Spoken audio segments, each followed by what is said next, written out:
Hello बच्चों, आपका स्वागत है हमारे चैनल स्टडी विद प्रेम में। और आज के इस वीडियो में हम कक्षा 7 हिंदी के पाठ नंबर 6 जिसका नाम है साम एक किसान, इस वीडियो में इसके सारे प्रश्न और उत्तर को देखेंगे। आप लोग इस वीडियो को लास्ट तक जरूर देखिएगा। चलिए क्वेश्चन नंबर 1 को स्टार्ट करते हैं।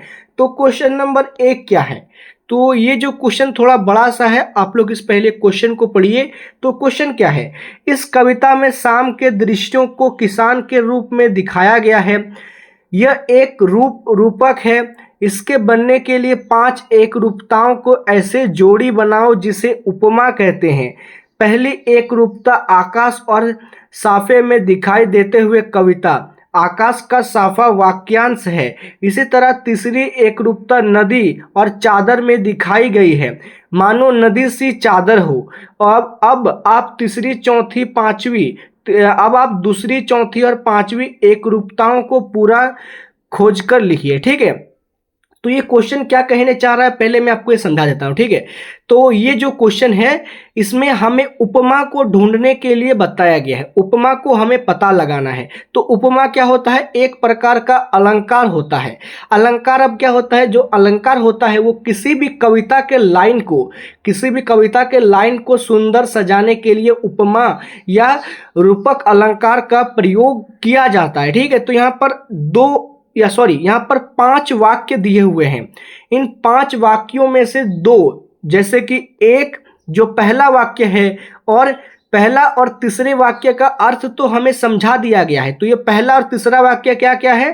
पहला वाक्य है, पहला वाक्य में क्या है? आकाश और साफे। तो आकाश और साफे का क्या उपमा बनाया गया है?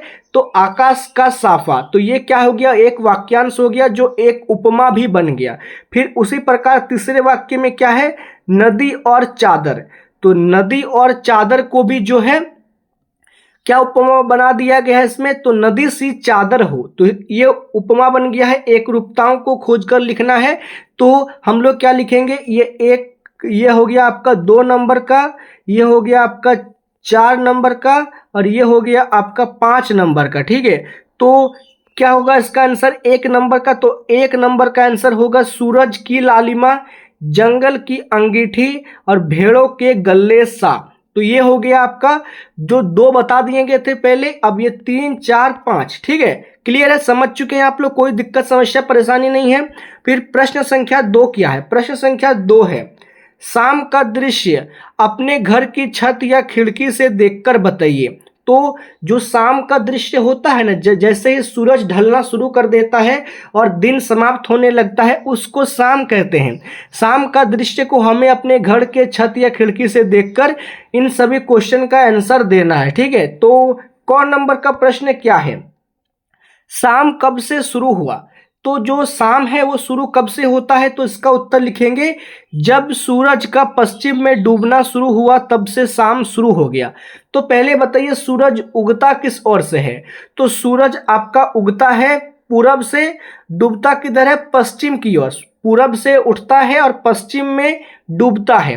तो जब सूरज पूरब से उगकर पश्चिम में डूबता है उसी को शाम कहते हैं। ठीक है, तो कौन नंबर खो गया? फिर ख नंबर क्या है? तब से लेकर सूरज के डूबने में कितना समय लगा? सूरज जब डूबना शुरू करता है तो उसमें उसे कितना समय लगता है?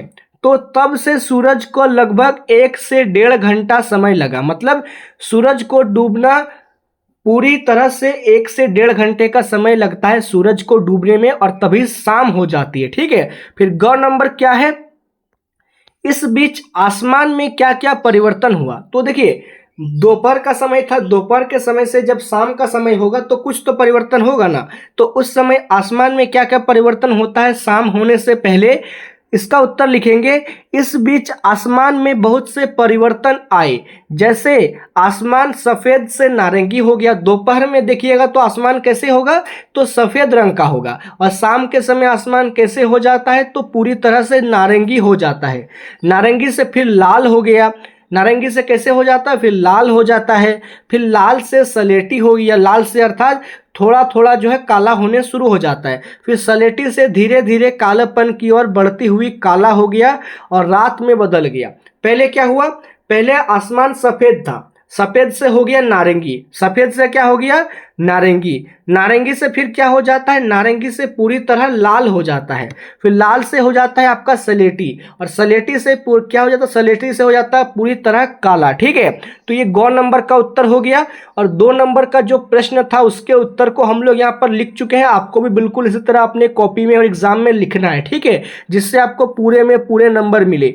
फिर 3 नंबर क्या है, 3 नंबर का प्रश्न पढ़िए। मोर के बोलने पर कवि को लगा जैसे किसी ने कहा हो सुनते हो, मतलब जब मोर बोलता है ना तब कवि को लगता है कि किसी ने कवि को कहा है कि सुनते हो, नीचे दिए गए पंछियों की बोली सुनकर भी कोई उनमें 1 या 2 शब्दों में बांधिए। ठीक है, तो इन सारे पंछियों को बोली को आवाज को हम लोग को सुनना है, 1 या 2 शब्दों में बांधकर लिखना है। तो इसका उत्तर लिखना हम लोग शुरू करते हैं 3 नंबर का। तो कबूतर, तो कबूतर का बोली सुनने के बाद हमें क्या पता चलता है कि कबूतर संदेश लाया है, क्या लाया है, संदेश लाया है।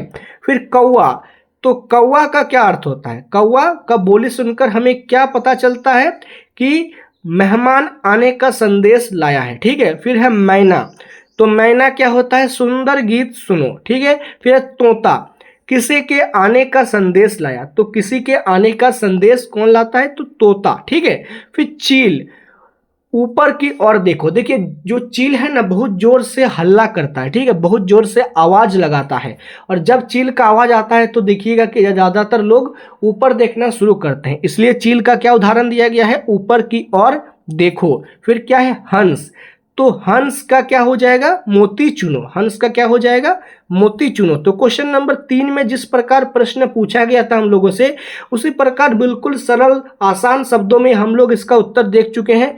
कोई दिक्कत समस्या परेशानी नहीं होना चाहिए। और इसी के साथ हमने इस चैप्टर के जितने भी सारे क्वेश्चन थे सभी को देख लिया है। अगर आपको वीडियो पसंद आए तो आप इस वीडियो को लाइक कर सकते हैं, हमारे चैनल को सब्सक्राइब कर सकते हैं। मिलते हैं आपके साथ किसी नेक्स्ट वीडियो में। जय हिंद, जय भारत।